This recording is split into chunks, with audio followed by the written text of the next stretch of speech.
আসসালামু আলাইকুম, সবাই কেমন আছেন?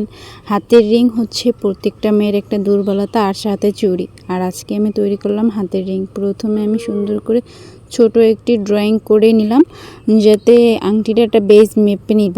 যেহেতু আমি বেজের ভিতরে করব এবং নিচে অন্য একটা ঝুলুরির মতো ওটা বেজ ছিল আমার কাছে, ওটাকে আমি অ্যাড করতে চাই। সেই জন্য আমি সুন্দর করে একটা গোল বৃত্তাকারের ভিতরে আংটিটার বেজ করে নিয়ে এবার সুন্দর করে ফুলগুলো সেলাই করে নিব। আর আমার কাছে সেলাই অনেক ভালো লাগে। আর বিশেষ করে যখন মন খারাপ হয়, কারোকে কিছু বলতে পারি না ঠিকই, তখন সুই সুতা নিয়ে বসে পড়ি। মন খারাপটা সুই সুতার দিকে তাকিয়ে থাকলে খুবই কম লাগে, আর তখন দুঃখটা খুবই ভুলে যায় আর মনে খুব কম আসে। আর যখন দেখবেন নীরবে বসে থাকি, ইদানিং একটা প্রবলেম হয়েছে যে যদি বলি যে হ্যাঁ এই কামটা করবো, কিন্তু মনেই থাকে না। মোবাইল টিপতেছি তো টিপতেই আসি, এর দিকে টাইম হয়ে যায়। কিন্তু অনেক দিন হয়েছে ইউটিউবে লং ভিডিও দিই না এবং ফেসবুকেও লং ভিডিও ছাড়ি না। আমার মনটা খুবই খারাপ পারিবারিক কিছু সমস্যার কারণে। আপনাদের সাথে কথা বলতে বলতে ফুল, ডাল এবং পাতাটা সেলাই করা হয়ে গেছে। আমি এই জায়গায় শার্টের স্টিচ দিয়ে করেছি ফুল, এবং ব্যাক স্টিচ দিয়ে করে নিলাম ডাল, এবং পাতা করেছি ফ্রিজ বন স্টিচ দিয়ে, এবং ফ্রেঞ্চ নট দিয়ে সুন্দর করে রেনু করে নিব। আর এই রেনুটাই আমার হচ্ছে সব থেকে প্রিয় একটি সেলাই, কারণ এটা একটা দেখতে পুঁতির মতো কাজ করে। পুঁতিটা আমার কাছে, আপনারা সবাই জানেন, আমার আমার ভিডিও দেখেন যে আমার কাছে পুঁতি চুমকি কতটা ভালো লাগার জিনিস আপনাদের সাথে।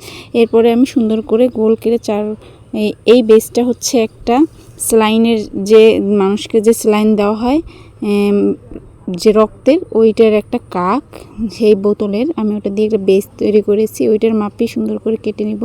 যেহেতু আমি বিজনেস করি না, সেহেতু আমার হাতের কাছে যেগুলো থাকে সেগুলো থেকেই আমি ভিডিও তৈরি করার চেষ্টা করি, কিংবা আমার হাতের যে নিজের যে ম্যাটেরিয়ালগুলো যে আমি সেখান থেকে তৈরি করি, মানে খুঁজে নিয়ে আসি। আর এবার যাই আমি সুন্দর করে দেখুন একেবারে বেসটা তৈরি করা হয়ে গেছে। এখন সুন্দর করে সিকিউর করতে হবে, যেহেতু এটা আমি হাতের তৈরি।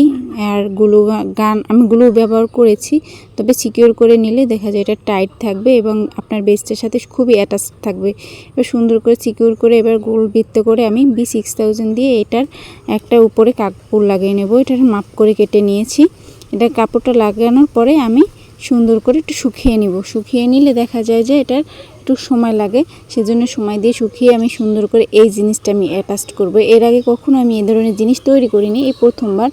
আমি একটু গ্লু ব্যবহার করার পরেও আমি নিজের হাতে একটু সেলাই করে নিলাম, যেহেতু ছুটিয়ে যেতে পারে, সেজন্য হাতের তৈরি জিনিস সেই একটু গাম লাগিয়ে সুন্দর করে তারপরে একটু সেলাই করে নিলাম। এখন আমি এই জায়গায় যে রিংটা অ্যাড করব, রিংটা প্রথমে লাগানোর পরে আমি এক টুকরো কাপড় দিয়ে সিকিউর করে দিয়েছি। এটা আপনাদের সাথে শেয়ার করলাম না, কারণ এটা তখন ভিডিওর অফ ছিল। এই যে আমার আংটির ফাইনাল লুক।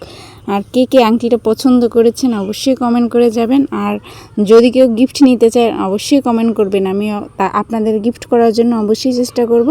দেখুন আমার আংটিটা এই হচ্ছে ফাইনাল লুক, জাস্ট ওয়াও।